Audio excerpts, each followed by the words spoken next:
আসসালামু আলাইকুম। আমন্ত্রণ জানাচ্ছি আজকের আলোচনায় বাংলাদেশের অর্থনীতির বর্তমান যে প্রেক্ষাপট সে বিষয়ে পুরোটা সময় নিয়ে আপনাদের সাথে কথা বলবো। প্রিয় বন্ধুরা, বাংলাদেশ সহ পৃথিবীর যেকোনো দেশ শান্তি, শৃঙ্খলা এবং দেশের যে টেকসই অবকাঠামোগত উন্নয়ন সবকিছুই নির্ভর করে দেশের অর্থনীতির উপর। বাংলাদেশের বর্তমান অর্থনৈতিক প্রেক্ষাপটে যে অস্থিরতা ও অনিশ্চয়তা তৈরি হয়েছে তা কেবল দেশীয় বিশ্লেষকদের নজরকে কাটছে এমন না, বরং আন্তর্জাতিক সংস্থাগুলো কিন্তু গভীরভাবে পর্যবেক্ষণ করছে এবং উদ্বেগ প্রকাশ করছে। সম্প্রতি আন্তর্জাতিক মুদ্রা তহবিল আইএমএফ বাংলাদেশের ঋণের চতুর্থ ও পঞ্চম কিস্তি অনুমোদনের প্রাককালে যে মূল্যায়ন প্রকাশ করেছে তাতে দেশের অর্থনৈতিক অবস্থা যথেষ্ট আশঙ্কার ছাপ ফুটে উঠেছে। তারা সরাসরি উল্লেখ করেছে যে বাংলাদেশের অর্থনীতি এখনো চরম চাপের মধ্যে রয়েছে, যার অন্যতম কারণ রাজনৈতিক অনিশ্চয়তা। রাজনৈতিক অনিশ্চয়তা এমন এক প্রক্রিয়া যা কেবল জাতীয় সংসদ নির্বাচন বা ক্ষমতার পালাবদলের সঙ্গে যুক্ত নয়, বরং এর প্রভাব অর্থনীতির প্রতিটি স্তরে, প্রতিটি খাতে ছড়িয়ে পড়ে।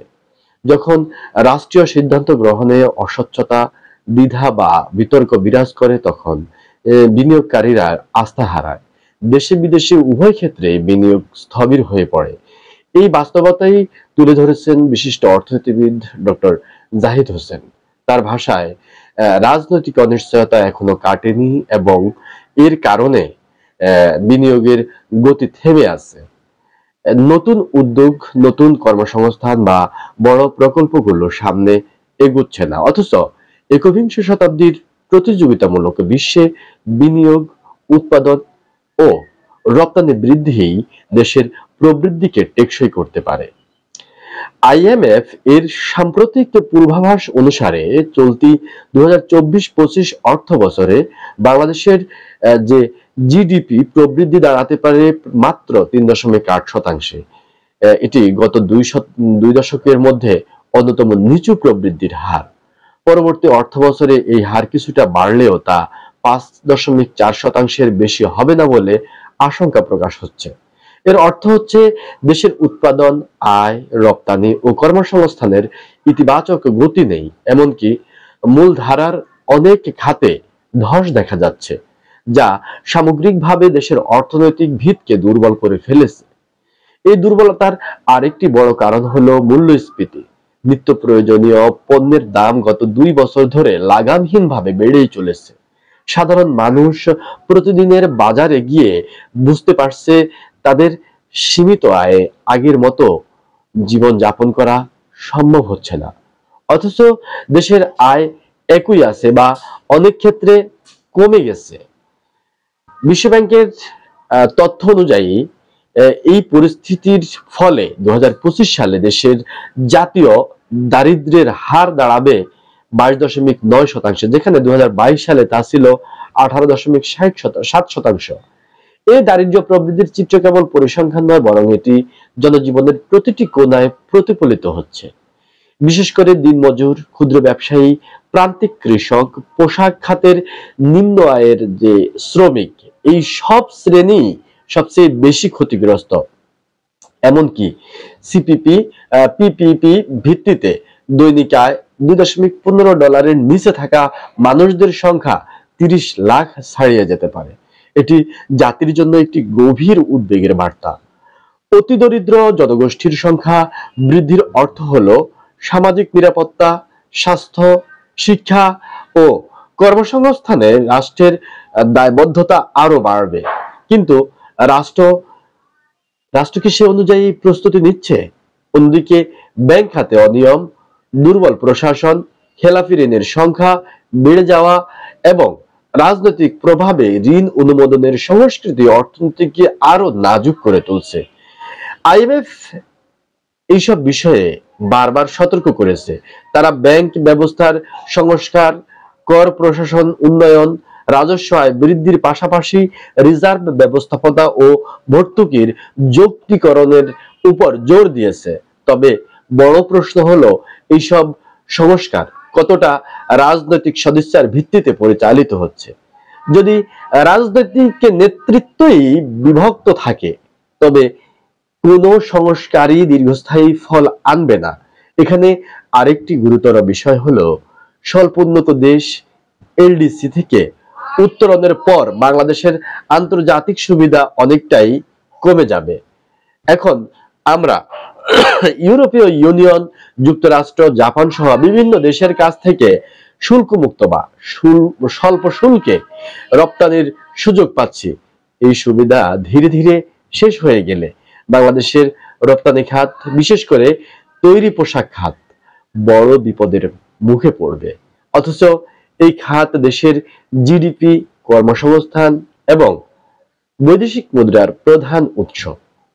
ফলে এখন থেকেই রপ্তানির বহুমুখীকরণ, দক্ষ জনবল গঠন এবং শিল্প খাতকে আধুনিকায়নের পদক্ষেপ নেওয়া অত্যন্ত জরুরি। কিন্তু এসব উদ্যোগও রাজনৈতিক স্থিতি ছাড়া সম্ভব নয়।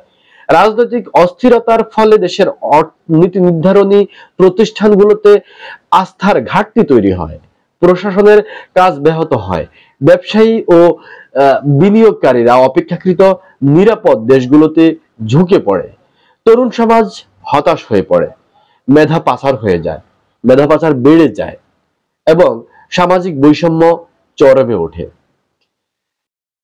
আইএমএফ বা বিশ্বব্যাংকের মতো প্রতিষ্ঠানগুলো যখন এসব নিয়ে উদ্বেগ প্রকাশ করে, তখন সরকারের পক্ষ থেকে প্রতিক্রিয়া আসে আত্মপক্ষ সমর্থনের ভঙ্গিতে।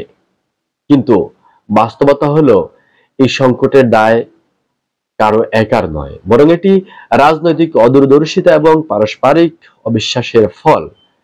বাংলাদেশের জনগণ দীর্ঘদিন ধরেই একটি গ্রহণযোগ্য, শান্তিপূর্ণ ও অংশগ্রহণমূলক নির্বাচন চায়। তারা চায় একটি দায়িত্বশীল সরকার, যে সরকার রাষ্ট্র পরিচালনার পাশাপাশি অর্থনৈতিক উন্নয়ন ও ন্যায় বিচারের নিশ্চয়তা দেবে। কিন্তু বর্তমান রাজনৈতিক মেরুকরণ, প্রতিহিংসা এবং আলোচনা পরিহারের সংস্কৃতি সেই প্রত্যাশাকে বারবার হতাশ করছে। এখনো যদি রাজনৈতিক দলগুলো ন্যূনতম বিষয়েও ঐক্যমত্যে পৌঁছতে না পারে, তবে দেশের অর্থনীতিকে আর কতটা গভীরে ঠেলে দেবে তা সহজেই অনুমেয়। এই প্রেক্ষাপটে এখন সময় এসেছে রাজনৈতিক দলগুলো জাতির বৃহত্তর স্বার্থে নিজেদের অবস্থান পর্যালোচনা করুন।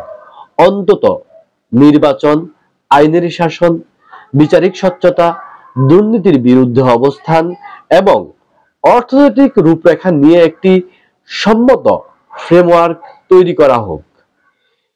এই ন্যূনতম ঐক্যমত্য না থাকলে রাজনৈতিক ঐক্য কখনোই সম্ভব নয়। আর রাজনৈতিক ঐক্য ছাড়া একটি উন্নয়নশীল দেশের অর্থনৈতিক উন্নয়ন কেবল কাগজে কলমেই সীমাবদ্ধ থাকবে। আমরা সবশেষ একটা কথা বলতে পারি, রাজনৈতিক স্থিতিশীলতা ছাড়া কোনো জাতির উন্নয়ন টেকসই হয় না। বাংলাদেশের উন্নয়ন, রপ্তানি, বিনিয়োগ, কর্মসংস্থান সবকিছুর ভিত রচনার একমাত্র পথ হলো একটি স্থিতিশীল, দায়িত্বশীল এবং অন্তর্ভুক্তিমূলক রাজনৈতিক ব্যবস্থা। এই সত্যটি রাজনৈতিক নেতৃত্ব যত দ্রুত উপলব্ধি করবে, তত দ্রুত জাতি এই সংকট থেকে বেরিয়ে আসতে পারবে। আর যদি তা না হয়, তাহলে অচিরেই আমরা উন্নয়নের মহাসড়ক থেকে ছিটকে গিয়ে দরিদ্র ও বৈষম্যের গর্তে পড়ে যাব, যেখান থেকে ওঠা অত্যন্ত কঠিন কিংবা এক প্রকার অসম্ভব। তাই রাজনৈতিক দলগুলো অতি দ্রুত ঐক্যমতে পৌঁছে দেশ এবং জনগণকে একটি সুন্দর, টেকসই, উন্নয়নশীল দেশ উপহার দেবে। রাজনৈতিক দলগুলোর কাছে আমাদের এটাই প্রত্যাশা। সকলের সুন্দর, সম্ভাবনাময় আগামী কামনা করে শেষ করছি। আল্লাহ হাফেজ। আসসালামু আলাইকুম।